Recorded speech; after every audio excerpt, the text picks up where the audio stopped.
नमस्कार दोस्तों, राधे राधे, हरे कृष्णा। चीकोज रेसिपीज़ में एक बार फिर से आज आपका स्वागत है। तो आज है फ्राइडे। आपको पता ही है कि फ्राइडे को आपको कौन सी वीडियो मिलती है। तो वीडियो मिलेगी आपको आपके सवालों के जवाब की। तो पिछली बार भी मैंने सभी के सवालों के जवाब देने की पूरी कोशिश की, लेकिन फिर भी किसी ना किसी का सवाल तो रह ही जाता है। लेकिन इस बार भी कोशिश करूँगी कि सभी के सवालों के जवाब दे दूँ। तो चलिए पहला सवाल ले लेते हैं।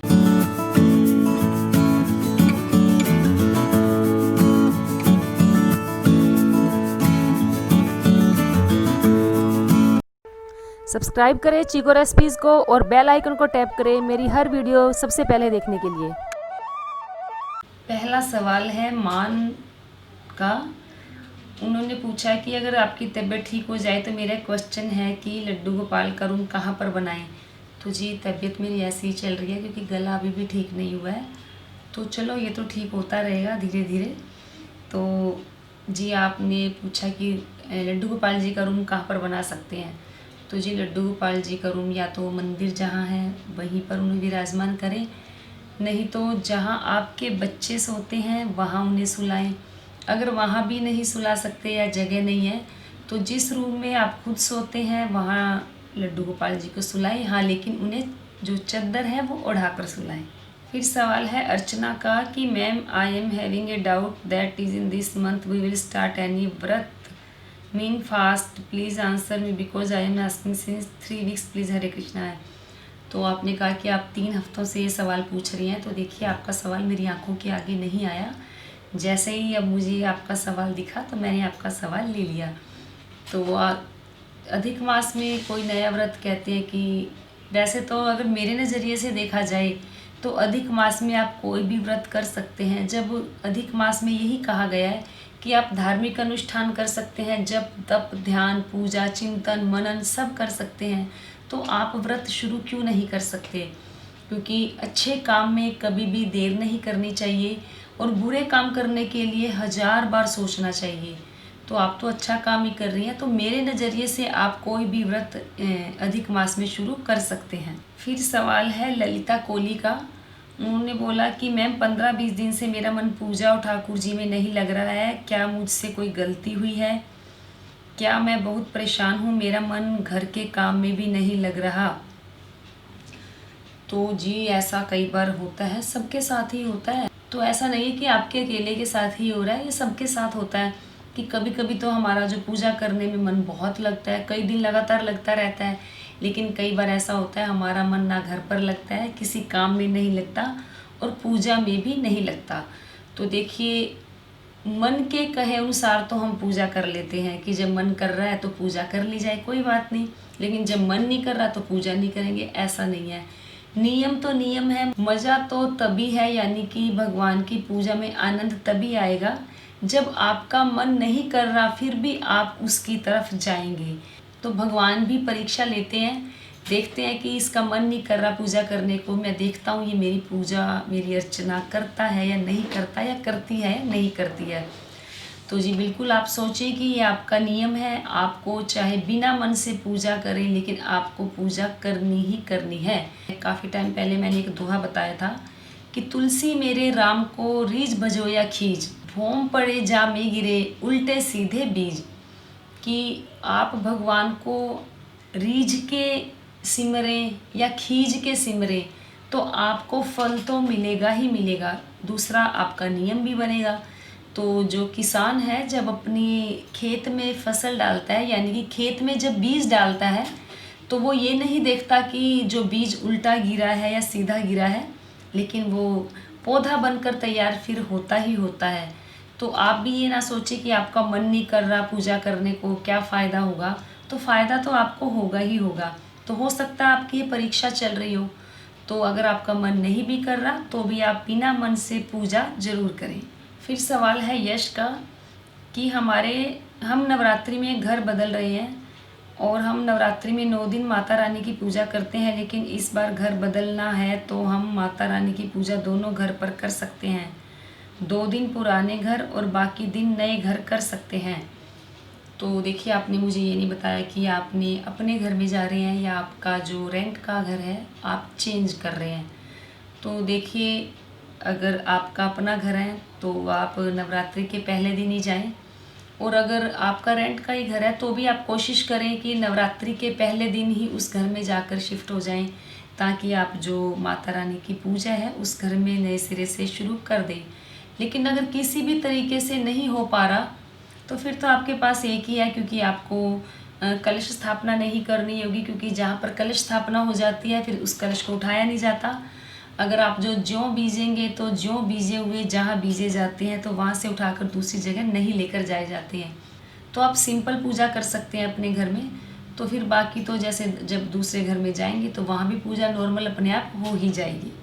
फिर सवाल है विष्णु भारती का कि मेरे भी सवाल का जवाब दें कि क्या हम माँ दुर्गा की पूजा और भक्ति कर सकते हैं, अगर हाँ तो कैसे। तो जी बिल्कुल, आप माँ दुर्गा की पूजा कर सकते हैं। किसने कहा कि नहीं कर सकते, क्योंकि वो तो जगत जननी है, सबकी माँ है। उसकी पूजा तो वंदना तो देवताओं ने भी की है, भगवान ने स्वयं भी माँ की पूजा की है। तो आप उनकी पूजा अर्चना कर सकते हैं। तो अगर आपके पास माँ का विग्रह है, यानी कि माँ दुर्गा का विग्रह है, तो आप उन्हें रोज़ाना गंगा जल से छींटे मारें, उन्हें तिलक लगाएं रोली से, केसर से, चंदन से। अगर आप रोज़ उन्हें भोग लगाना चाहते हैं तो बिना प्याज लहसुन का कोई भी भोजन बनाएं और उन्हें भोग लगाएं। फिर सवाल है नीलू का कि मेरे घर में छोटे बच्चे हैं, वैसे तो मैं 10-11 बजे तक पूजा कर लेती हूँ, लेकिन मैं हफ्ते में एक बार मंदिर की पूरी साफ़ सफाई कर लेती हूँ। लेकिन एक चीज़ से निश्चिंत नहीं हो पा रही हूँ कि मंदिर की सफाई सुबह करनी चाहिए या फिर दोपहर में या शाम को, क्योंकि मुझे घर में बच्चों को थोड़ा ज़्यादा समय देना होता है। मैम प्लीज़ मुझे सुझाव दीजिए कि मैं नहाकर किस समय मंदिर की सफाई करूं, ताकि किसी प्रकार से किसी को दिक्कत ना हो। तो जी आपने कहा कि 10-11 बजे तक आप पूजा कर लेती हैं, तो ठीक है, बहुत अच्छी बात है, पूजा जल्दी ही कर लेनी चाहिए। और रही बात मंदिर की साफ़ सफाई की, तो मंदिर की साफ़ सफाई आप रात को भी करके छोड़ सकते हैं, जैसे सुबह उठते ही आप पूजा कर लेंगे, दोपहर में भी कर सकते हैं। तो मंदिर की सफाई आप किसी भी समय कर सकते हैं जब आपको सुविधा हो।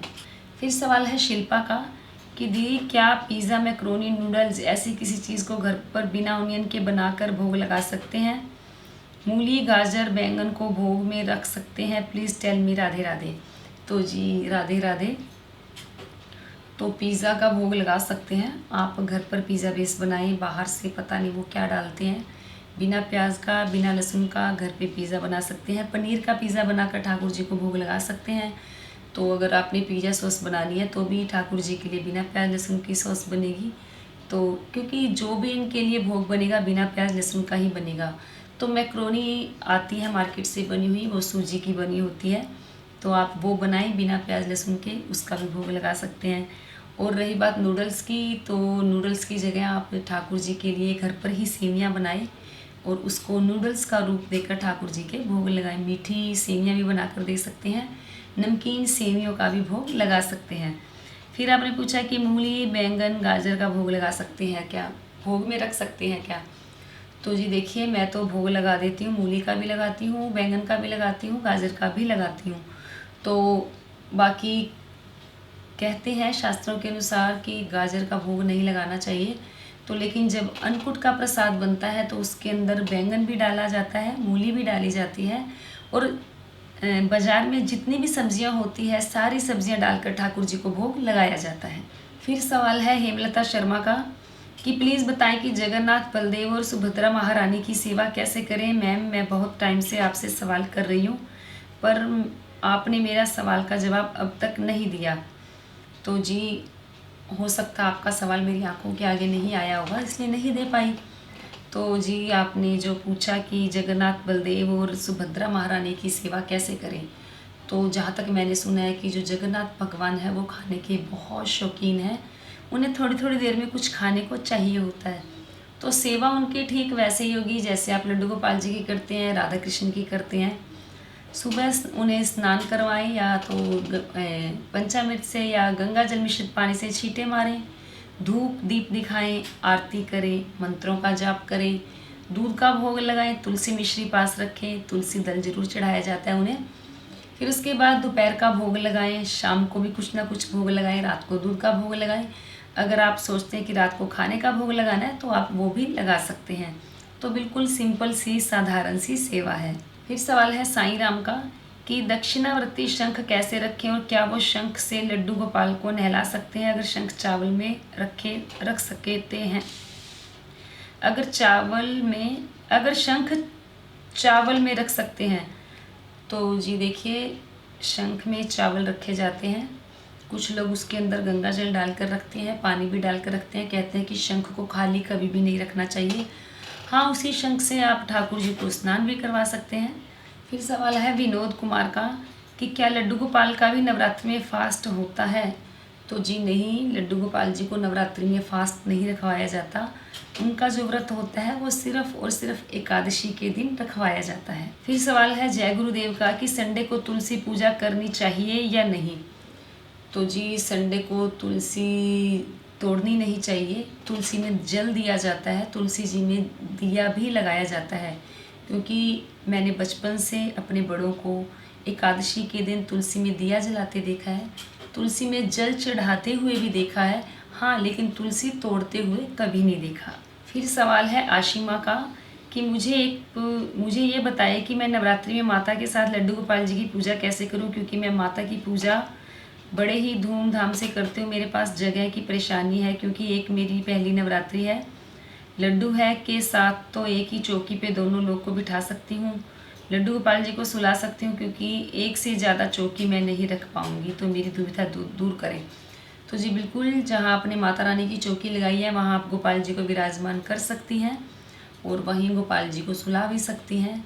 और लेकिन जब भोग लगेगा तो माता रानी के तो जो भोग लगेगा वो तो नवरात्रि में अन्न का भोग नहीं लगेगा, फलाहार लगेगा। हाँ, ठाकुर जी के लिए आप उनको भी अन्न का भोग भी लगा सकती हैं और फलाहार भी लगा सकती हैं। ये टोटली आपकी इच्छा पर डिपेंड करता है। अभी मैंने एक सवाल का जवाब भी दिया, उन्होंने पूछा कि क्या फास्ट रखवाना होता है। तो देखिए, ऐसा कोई ज़रूरी नहीं है कि गोपाल जी को भी जो व्रत है वो करवाना ज़रूरी होता है। फिर सवाल है ध्रुवी का कि हाई मैम, अधिक मास में लड्डू गोपाल की स्थापना की जा सकती है। आपने मेरे सवाल का जवाब नहीं दिया। कितने टाइम से आपने पूछा है, आपने ये लिखा है कि, लेकिन आपका सवाल मेरी आंखों के आगे नहीं आया था। तो जी बिल्कुल, अभी जो एकादशी आ रही है, एकादशी में आप लड्डू गोपाल जी हो या राधा रानी को अपने घर में स्थापना कर सकते हो। फिर सवाल है आर्यन अग्रवाल का, हमारी तुलसी जी बहुत छोटी है तो क्या हम उनकी भी विवाह कर सकते हैं, प्लीज़ रिप्लाई। तो जी बिल्कुल, आपकी अगर तुलसी छोटी है तो उनका विवाह आप कर सकते हैं। आप ये भी कर सकते हैं, जैसे कार्तिक का महीना लगेगा, कार्तिक का महीना लगते ही आप एक तुलसी का बड़ा पौधा ले आएँ, पूरा महीने उसकी सेवा करें, फिर उसका विवाह आप कर सकते हैं शालिग्राम जी के साथ। क्योंकि जब तुलसी का विवाह शालिग्राम जी के साथ करवाया जाता है तो तुलसी के पौधे को मंदिर में देना होता है। फिर सवाल है जुगल अग्रवाल का कि शालिग्राम जी को घर में कब लाएं और उनकी स्थापना कैसे करें। तो जी शालिग्राम जी को आप, अधिक मास चल रहा है, एकादशी के दिन ला सकते हैं। पंचामृत से स्नान करवाएं, ओम नमः भगवते वासुदेवाय मंत्रों का जाप करते हुए उन्हें स्नान करवाएं। धूप दीप आरती जो आपको करनी है, डेली पूजा जो करते हैं वो करें। तुलसी दल उन पर चढ़ाएं, तुलसी की मंजरी भी चढ़ा सकते हैं। तो ये हो गई शालिग्राम जी की स्थापना। फिर काफ़ी लोगों के सवाल है कि मैम आपके युगल सरकार कितने इंच के हैं। तो मैं हर बार बताती हूँ कि जो मेरे घर में युगल सरकार हैं वो 15 इंच के हैं और जो लड्डू गोपाल जी हैं वो 4 नंबर के हैं। फिर सवाल है वीर कुमार का कि मैंने किशोरी जी ली है, बताइए किस दिन स्थापना करें शुभ रहेगा। तो जी देखिए, जब भगवान घर में विराजमान होते हैं तो कोई दिन अशुभ भी होता है ना, तो भी वो शुभ हो ही जाता है। तो एकादशी आ रही है, एकादशी से शुभ कुछ भी नहीं है। और एकादशी जो है भगवान श्री विष्णु को बहुत प्रिय है, क्योंकि जो एकादशी है इस दिन भगवान श्री हरि की ही पूजा की जाती है। तो आप राधा रानी की जो स्थापना है वो एकादशी के दिन कर सकते हैं। फिर सवाल है श्री गुरी का कि मेरे लड्डू गोपाल की प्राण प्रतिष्ठा नहीं हुई, उनको 1 साल हो गया, तो क्या हम अब कर सकते हैं नवरात्रि में। तो जी बिल्कुल नहीं कर सकते। मैं हर बार बताती हूँ कि अगर आप लड्डू गोपाल जी की सेवा पहले से करते आ रहे हैं तो उनकी प्राण प्रतिष्ठा नहीं की जा सकती। अगर आप नए लेकर आए हैं तो उनकी प्राण प्रतिष्ठा की जा सकती है। फिर सवाल है आरती रानी का कि माताजी अधिक मास में तुलसी का पौधा में दीपक कैसे जलाएं और कब जलाएं। तो देखिए, मैंने बताया ही हुआ है कि अधिक मास में तुलसी जी में जो दिया जलाया जाता है वो सुबह भी जलाया जाता है, शाम को भी जलाया जाता है। अगर आपको शाम को जलाना है तो आप देख लें कि ना तो ज़्यादा रात हो और ना दिन हो, यानी कि गोधूली वेला हो या संध्या का टाइम हो, तो उस वक्त आप तुलसी जी में दिया लगा सकते हैं। फिर सवाल है कविता रानी का कि मुझे कृष्ण भगवान के मंत्र जाप करने हैं सुबह की पूजा में, तो मैं पूजन आरती के बाद जाप करूं या आरती करने से पहले। तो जी, आपको जो मंत्र जाप करना है, पहले तो आप जैसे सुबह उठते ही अपने मन ही मन में जो जाप करते हैं वो करते रहें। फिर जो आपको अगर माला जाप करनी है तो आपको सारी पूजा आरती करने के बाद आपको जाप करना है। फिर सवाल है अर्पित चौहान का कि क्या हम लड्डू गोपाल जी को साबुन से स्नान करवा सकते हैं। तो जी, बिल्कुल भी नहीं करवा सकते। आप उन्हें अष्टगंध चंदन से स्नान करवा सकते हैं, केसर से स्नान करवा सकते हैं, पंचामृत से स्नान करवा सकते हैं। उनका अभ्यंग नाम से एक उनका जो चंदन आता है वो एक तरह से उनको स्नान करवाने के लिए होता है। तो अगर पीतल के गोपाल जी हैं, आप उस अभ्यंग से स्नान करवाएंगे तो जो ठाकुर जी हैं वो चमक जाएंगे, लेकिन उन्हें साबुन से स्नान नहीं करवाया जाता। तो ये थे आप सभी के सवालों के जवाब। सभी के तो नहीं थे, पार्ट 2 तो मुझे बनाना पड़ेगा ही पड़ेगा। तो जितनों के सवालों के जवाब दिए मैंने, वो तो खुश हो गए होंगे कि आज हमारे सवालों के जवाब मिल गए हैं। और मुझे भी अच्छा लगता है जब आप सभी के मैं सवालों के जवाब दे देती हूँ। तो उम्मीद करती हूँ आपको ज़रूर पसंद आए होंगे।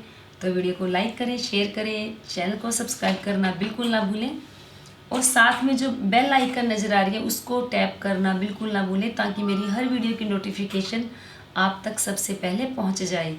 और मेरा एक चैनल है किशोरी कृपा के नाम से, वहाँ पर हम राधा रानी के, कान्हा जी के सुंदर सुंदर भजन गाते हैं।